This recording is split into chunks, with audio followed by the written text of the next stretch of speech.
विश्वासनगर में मेयर भी सील नहीं करा पाए शराब का ठेका। मेयर अग्रवाल पूरी टीम के साथ पहुंचे थे ठेका सील करने। ठेके पर पहले से मौजूद थे दर्जनों लोग। एमसीडी ने पहले भी किया था सील तोड़कर चल रहा है ठेका। बीजेपी ने नई शराब नीति के खिलाफ चलाया हस्ताक्षर अभियान। बीजेपी का बैनर लगाकर स्थानीय लोगों से कराए हस्ताक्षर। बीजेपी के कई कार्यकर्ता और स्थानीय लोगों ने लिया कार्यक्रम में हिस्सा। जीटीबी अस्पताल में पहले से भर्ती मरीजों को मिल रहा इलाज। सीनियर डॉक्टर मरीजों का कर रहे इलाज। हड़ताल होने से नए मरीजों को हो रही परेशानी।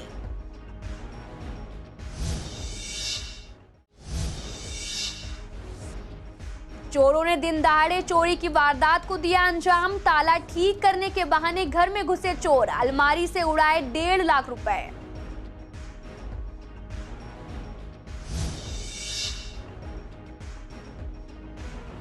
महिलाओं को दी गई कानूनी जानकारी। घरेलू हिंसा, दहेज, महिला सेक्शन की दी जानकारी। महिलाओं ने पूछे सवाल जवाब।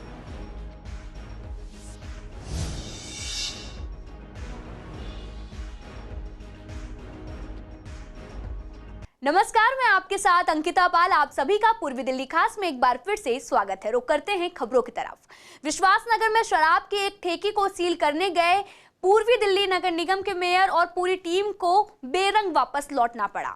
हैरानी की बात यह है कि पूर्वी दिल्ली नगर निगम ने शराब के इस ठेके को पहले भी सील कर दिया था, लेकिन आरोप है कि सील तोड़कर ये ठेका खोल लिया गया और तब से लगातार चलाया जा रहा। जब मेयर श्याम सुंदर अग्रवाल, स्थायी समिति के अध्यक्ष बीएस पवार और साथ ही स्थानीय निगम पार्षद अंजू कमलकांत बीजेपी के कई कार्यकर्ताओं के साथ ठेका सील करने पहुंचे तो ठेके में मौजूद 40 से 50 लोग बाहर निकल आए। दोनों पक्षों में तू मैं हो गई और इससे वहां काफी तनाव भी फैल गया। लेकिन पुलिस का कोई इंतजाम न होने के कारण मेयर और उनकी टीम को कार्रवाई के बिना ही वापस लौटना पड़ा। तब उन्होंने इसके खिलाफ पुलिस को शिकायत भी दी। मेयर श्याम सुंदर अग्रवाल ने इस मामले में पुलिस पर मिलीभगत का भी आरोप लगाया है।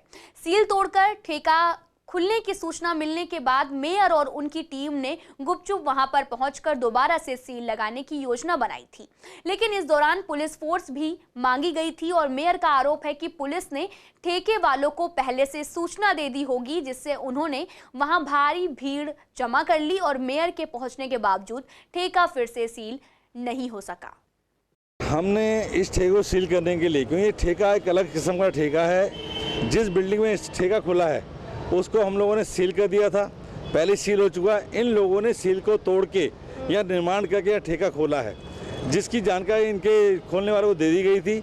हमने 13 तारीख को पुलिस को लेटर लिखा था, फर्स्ट बार थाने एसएचओ को लेटर लिखा था, लेकिन दुर्भाग्य की बात है थाने के एसएचओ साहब ने उस लेटर को आगे नहीं बढ़ाया। उन्होंने डीसीपी को इन्फॉर्म नहीं किया, उन्होंने फोर्स नहीं मांगी।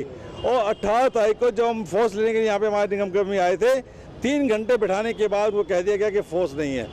अभी हम सुनता डीसीपी साहब से मिलने हैं, उनसे हमने कहा है हमें फोर्स चाहिए। उन्होंने हमें आगे जल्दी फोर्स देने का वादा किया है, लेकिन हमारे कर्मी जब यहाँ पे सील लगाने के लिए आए हैं तो उनको यहाँ पे कुछ लोगों ने मिलकर सील लगाने नहीं दिए। सरकारी काम में व्यवधान उत्पन्न किया है, इसके लिए भी संज्ञान लेंगे। इन लोगों के कारण ऐसा हुआ है, जो भी संबंधित यहाँ के इंस्पेक्टर हैं या अधिकारी, उनके खिलाफ हम कार्रवाई करेंगे कि सील टूटी तो कैसे टूटी, क्या आपने क्यों नहीं इस पर देखभाल की। क्यों हमारे निगम अधिकारियों का कर्तव्य बन जाता है, जो सील तोड़ी जाती है उसके खिलाफ एफआईआर दर्ज किया, उसकी देखभाल की जाए। इसके अलावा जो संबंधित थाना, उसकी भी जिम्मेदारी बनती है, जिन्होंने गलती की उनके खिलाफ कार्रवाई की जाए। पूर्वी दिल्ली के विश्वासनगर में बीजेपी ने नई आबकारी नीति के खिलाफ हस्ताक्षर अभियान चलाया। लोगों में शराब नीति के खिलाफ पर्चे भी बांटे गए। बीजेपी का टारगेट है कि 15 लाख लोगों के हस्ताक्षर कराकर उन्हें राष्ट्रपति को भेजा जाए। आपको बता दें कि इस अभियान में पूर्व मेयर अंजू कमलकांत और बीजेपी नेता कमलकांत शामिल हुए। बीजेपी कार्यकर्ताओं सहित स्थानीय लोगों ने भी इस कार्यक्रम में हिस्सा लिया। वहीं स्थानीय महिलाओं का कहना है कि केजरीवाल ने ना तो मंदिर देखा और ना ही स्कूल, केवल ठेके खोलने पर ही जोर दिया है। वहीं दूसरी तरफ पूर्वी दिल्ली में शाहदरा के तेलीवाड़ा बाजार में भी खुलने वाली शराब की दुकान का वहां के लोग विरोध कर रहे हैं। बुधवार को उन्होंने विरोध प्रदर्शन किया और लोगों ने खूब नारेबाजी भी की, केजरीवाल के खिलाफ हल्ला बोला। और आपको बता दें कि तेलीवाड़ा मार्केट में काफी भीड़ भाड़ रहती है। शादियों के सीजन में भी लोग खरीदारी करने वहां जाते हैं, जिससे स्थानीय महिलाओं का कहना है कि यहां पर शराब का ठेका खुलने से माहौल काफी खराब हो रहा। रात के समय में भी ठेके पर काफी भीड़ होगी और जिससे मार्केट में असामाजिक तत्वों का जमावड़ा लग गया रहता है।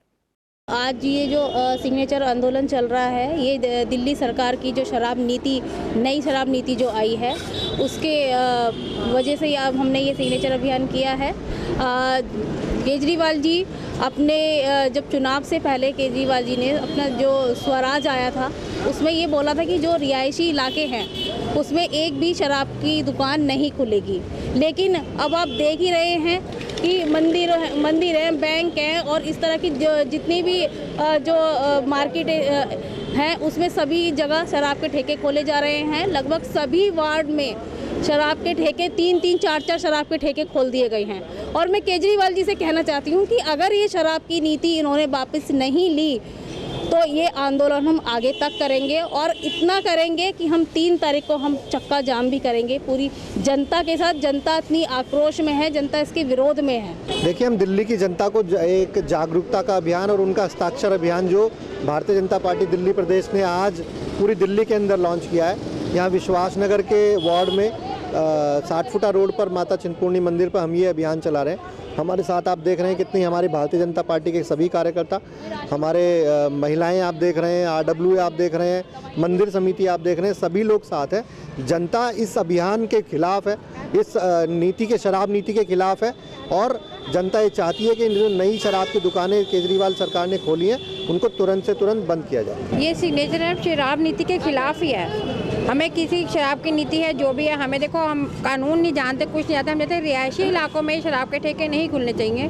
ये 60 फुटा रोड पे 3 ठेके खुल गए हैं। कोई नर्सिंग होम नहीं है, कोई फैसिलिटी नहीं है। जनता को ठेकों की फैसिलिटी कोई किसी के लिए भी मान्य नहीं है। आप सोशल सर्कल में देखिए, हमारे बच्चे रोड पे आते हैं, हस्बैंड लोग तो काम पे चले जाते हैं, लेडीज को मार्केटिंग करने के लिए बाहर निकल होता है, बैंक में काम के लिए जाना, तो हमारी गलियों के बाहर ठेके खुल गए हैं। और अब 4 दिन से इतना जाम रहने लग गया हमारे रोड के ऊपर।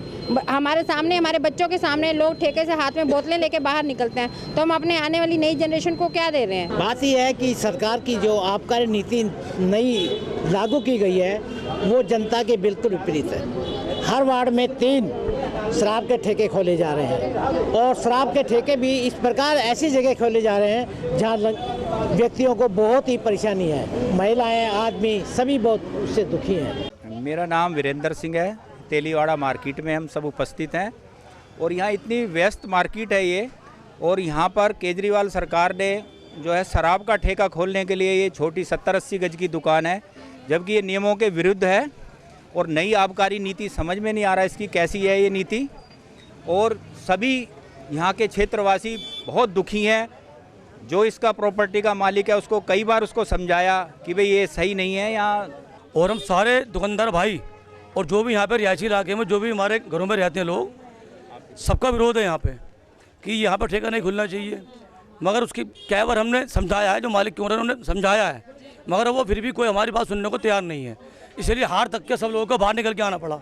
आबकारी नीति नहीं है, गंदी आबकारी नीति है। आबकारी नीति तो बहुत पहले से बनी हुई है, लेकिन ये गंदी आबकारी नीति के वो गली मोहल्ले में जो इस तरह के 480, 840 जो ठेके ये खोलने जा रहे हैं दिल्ली के अंदर, और लेडीज़ों को भी कह रहे हैं जी 5%, 10% की छूट मिलेगी, है ना। तो उसमें उसका घरवाला अगर मान लिया दारूबाज है तो वो क्या कहेगा, उसको लाइन में लगाएगा ले जाके कि कम से कम 10-20 रुपए मेरे बचेंगे, आप लाइन में लगो जाके। तो ये घर में झगड़े बनाने वाला काम हो गया, नहीं हो गया? ये तो यहाँ ठेका खुल जाएगा, यहाँ तो धंधा चल जाएगा हमारा, है ऊपर भी धंधा चल जाएगा। ये तो खुलेगा, क्यों खुलना चाहिए? यहाँ भी अच्छा माहौल है, ये जाटों का परिवार है, सब है यहाँ रहते हैं, अभी तक कोई गंदगी नहीं है यहाँ। और ठेका खुलेगा तो यहाँ गंदगी फैलेगी, फिर मारधाड़ होएगी, यहाँ मार पिटाइयाँ होएंगी। आप बताइए, ये कोई अच्छी बात है? रेजिडेंट डॉक्टर की हड़ताल काफी समय से चल रही है। जीटीबी अस्पताल में हड़ताल की वजह आने वाले मरीजों को सही तरीके से इलाज नहीं मिल पा रहा। वहीं जो मरीज पहले से ही हॉस्पिटल में भर्ती हैं, उनके तीमारदारों का कहना है कि मरीजों को सीनियर डॉक्टर अच्छे से देखरेख कर रहे हैं, जिससे कि उन्हें कोई परेशानी नहीं हो रही। लेकिन रेजिडेंट डॉक्टर की कमी कहीं ना कहीं महसूस हो रही है। नए मरीजों को भर्ती नहीं किया जा रहा। और आपको बता दें कि रेजिडेंट डॉक्टर पिछले लंबे समय से नीट पीजी काउंसलिंग में हो रही देरी को लेकर लगातार हड़ताल कर रहे हैं। तीसरी मंजिल पे इमरजेंसी में इलाज पूरा हो रहा है, जब से पूरा इलाज हो रहा है, कहीं ढील नहीं है, सब टाइम पे हो रहा है। डॉक्टर फ़ौरन देख के एडमिट कर लिया, किसी चीज़ की परेशानी नहीं हुई है। इमरजेंसी में तुरंत इलाज हाँ, तुरंत इलाज मिला है।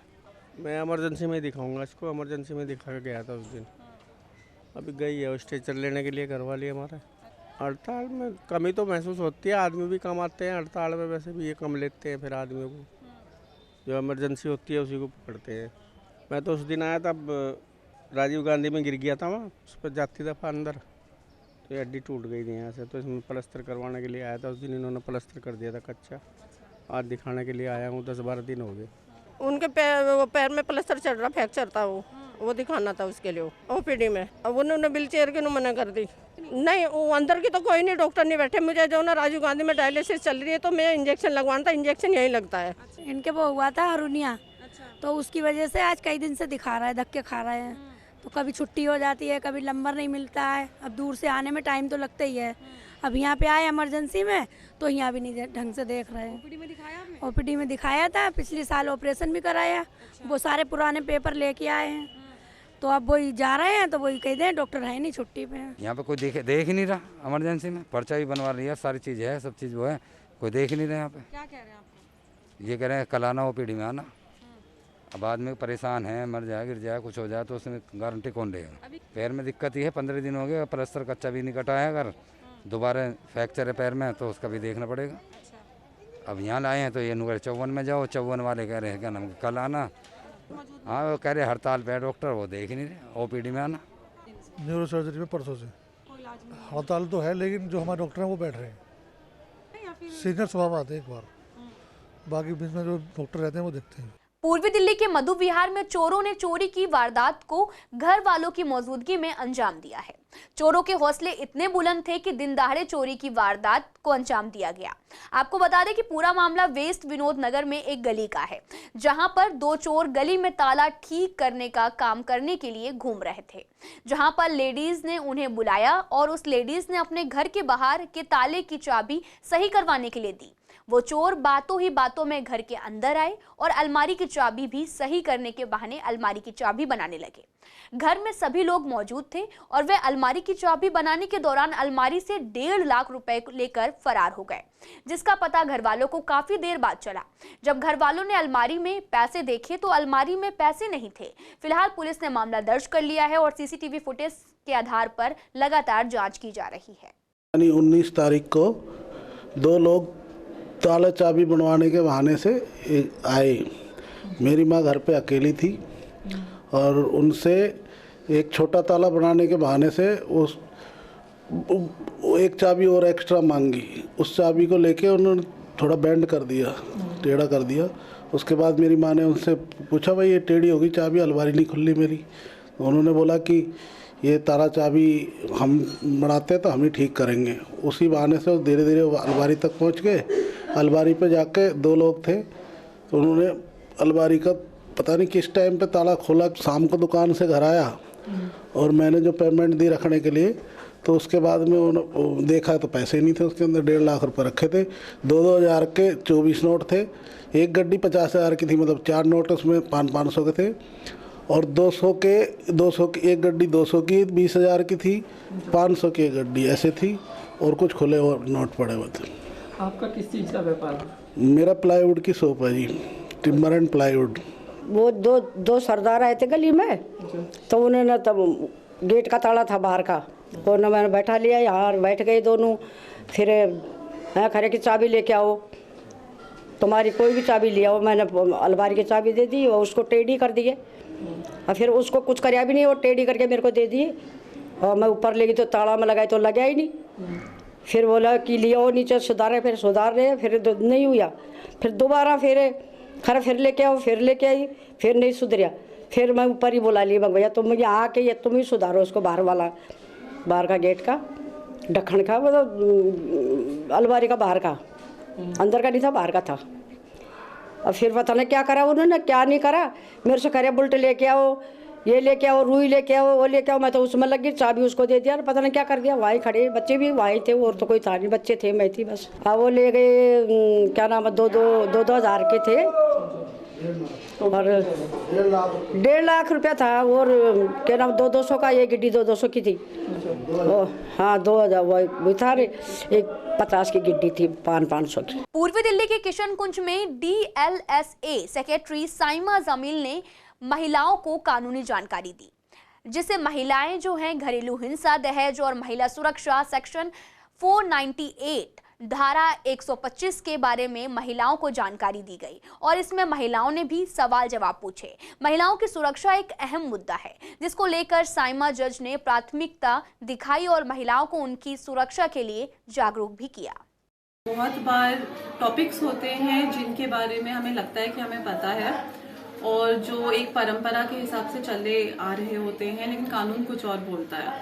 तो आज मैंने सिर्फ एक ओवरव्यू दिया है सारे कानूनों के बारे में जो महिलाओं से संबंधित है, जैसे medical termination of pregnancy act, dowry prohibition act, domestic violence against women, protection from domestic violence against women act 2005, section 498A Indian penal code, और इन सब एक्ट्स के बारे में थोड़ा बहुत जानकारी। जी काफ़ी सारी क्वेश्चंस पूछे गए हैं और बहुत बार लोगों को ये नहीं पता होता कि protection of women from domestic violence act and section 498A IPC में क्या डिफरेंस होता है कि एक प्राइमरीली सिविल है जिसके जो रिलीफ्स हैं वो प्राइमरीली खर्चा पानी लेना है या रेजिडेंस के लिए है। और देखिए हमारे पास काफ़ी समय से हम महिलाओं के साथ काम कर रहे हैं, महिलाओं के मुद्दों पे काम कर रहे हैं। काफ़ी समय से ये दिक्कत आ रही थी हम लोगों की, बहुत सारी समस्याएं ऐसी थी जो लीगल थी, जो कि महिलाएं चाहती थी, उसमें लीगल गाइडेंस चाहती थी या उसमें एडवोकेट्स की हेल्प चाहती थी और उनकी इकोनॉमिकल कंडीशन इतनी अच्छी नहीं थी कि वो प्राइवेट काउंसिल रख सकें।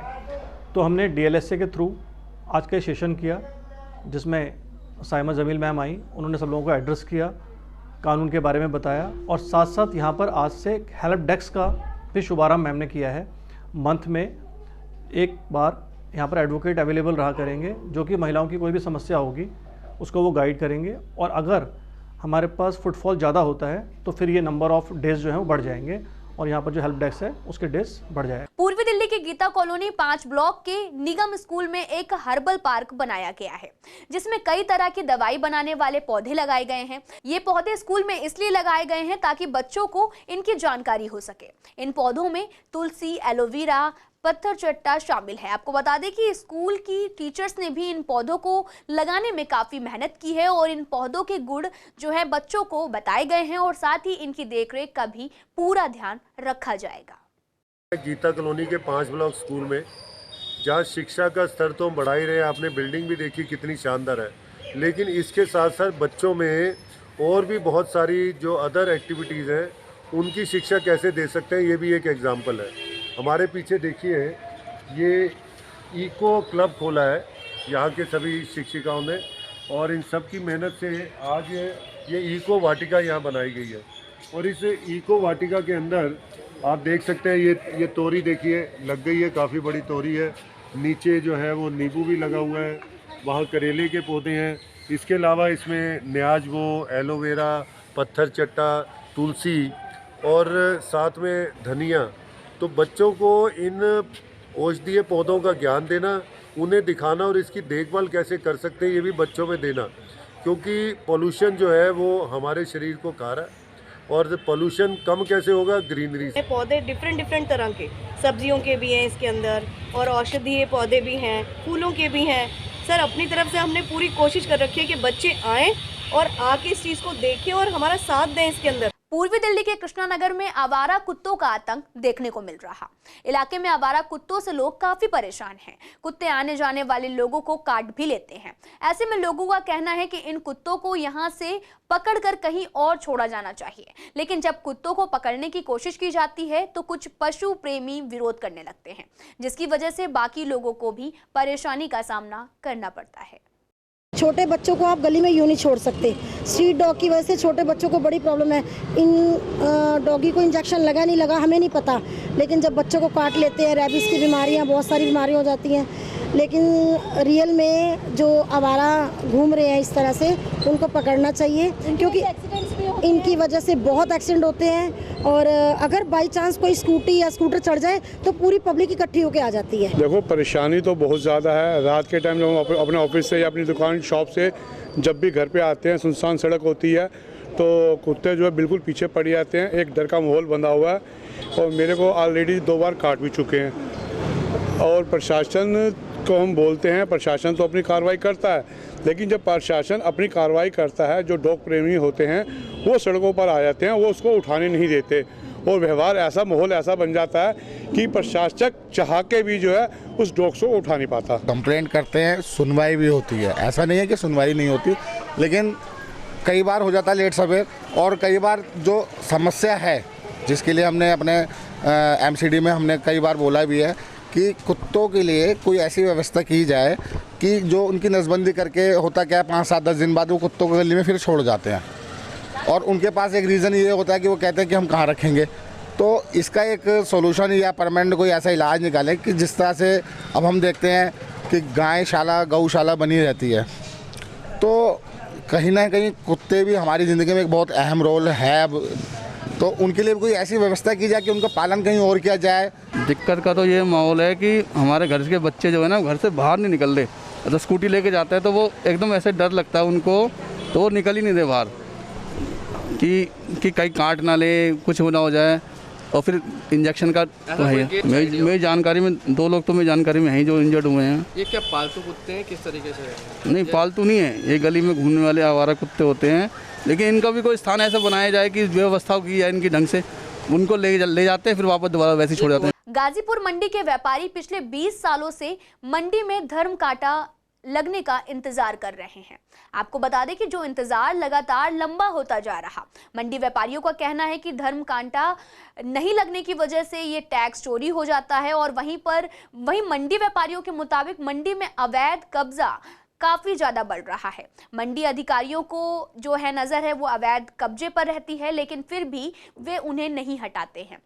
दुकान के बाहर रेहड़ी लगाने वाले अधिकारियों को पैसा पहुंचाते हैं, जिसके लिए चलते अतिक्रमण नहीं हटाया जाता है। देखिए, धर्म कांटा तो हमने, हमारी जो मांग चल रही है 10 साल से, मतलब 7-6 साल तो हो गए इस मंडी में आए हुए हमें। जब से हम कह रहे हैं धर्म कांटा हमारी गेट पे चाहिए, इन गेट आउट गेट पे, क्योंकि ये धर्म कांटा ना होने की वजह से जो सब्जियां आती हैं, आलू आता है, टमाटर, इनका कोई कांटा नहीं होता। और ये सारा क्यों नहीं लगवा रहे हैं, एपीएमसी जाने या ऊपर वाले बॉर्डर जाने, क्योंकि फायदा एपीएमसी को हो रहा है, इसमें किसी फायदा नहीं है, फायदा एपीएमसी को हो रहा है। इसमें किसी मंडी में, दिल्ली की मंडी में किसी धर्म कांटा नहीं है। लगे हुए हैं वहाँ पे आजादपुर में लगे हुए हैं, मगर चालू नहीं है, बंद कर देते हैं। कैमरे हैं तो कैमरे हमारे बंद कर दिए उन्होंने, कैमरे लग के राजी नहीं है। मतलब कि आपको चोरी करनी हो तो कैमरे के बिना कैमरे बैठा दिए इन्होंने। इतना बुरा हाल है इस मंडी का। और यहाँ पे जो क्रोचमेंट का सबसे बुरा हाल है, क्रोचमेंट का हमारा क्रोचमेंट करा रही है एपीएमसी। यहाँ कोई धर्म कांटा नहीं है भैया, ना ही लग रहा है ना ही लगेगा। थोड़ी नहीं दी गई, बहुत दी गई है, कोई कार्रवाई नहीं होती किसी चीज़ पे। दुकान अलाउड नहीं हुई है, उन पे सब पे काम चल रहे हैं। ये सामने ठिये लगाने के पैसे लेते हैं सबसे ही एपीएमसी वाले, किसी को नहीं बख्शते। जो दे देगा इनकी धमकी में उसका चालान नहीं होगा, और जो नहीं देगा उसका चालान परमानेंट होगा। पूर्वी दिल्ली के जीटीबी अस्पताल में बिल्डिंग रिपेयरिंग का काम चल रहा, जिसके कारण हॉस्पिटल की मोर्चरी की तरफ काफी मिट्टी डाली गई है, जिसकी वजह से वहां बहुत धूल उड़ती है। मोर्चरी आए तीमानदारों को जो इसका सामना भी करना पड़ता है। आपको बता दें कि ऐसे में एक और पॉल्यूशन लेवल कम नहीं हो रहा और वहीं दूसरी ओर अस्पताल जैसी जगहों पर लापरवाही बढ़ती जा रही है, जिससे लोगों को इसका खामियाजा भुगतना पड़ रहा है। दिल्ली की हवा में सुधार होते ही लगाई गई पाबंदियों में ढील दिए जाने से पॉल्यूशन लगातार बढ़ने लगा है। दिल्ली में कंस्ट्रक्शन एक्टिविटी और ट्रकों की एंट्री पर लगी रोक को हटा दिया गया है। बढ़ते प्रदूषण के चलते पूर्वी दिल्ली के अलग अलग इलाकों में दिल्ली सरकार जगह जगह पानी का छिड़काव करा रही है। इसी मामले पर LF कल्पनाथ ने बताया कि दिल्ली सरकार पॉल्यूशन को रोकने के लिए पानी का छिड़काव करा रही है। प्रदूषण के लिए हो रहा कि पेड़ पे जैसे धूल मिट्टी बैठ जाते हैं, उसके लिए छिड़काव के लिए कर रहे हैं। ऑक्सीजन पेड़ ज़्यादा छोड़ेंगे और प्रदूषण कम होगा, धूल मिट्टी नहीं। फिलहाल इस बुलेटिन में इतना ही। तमाम खबरों के लिए आप देखते रहिए CCN लाइव।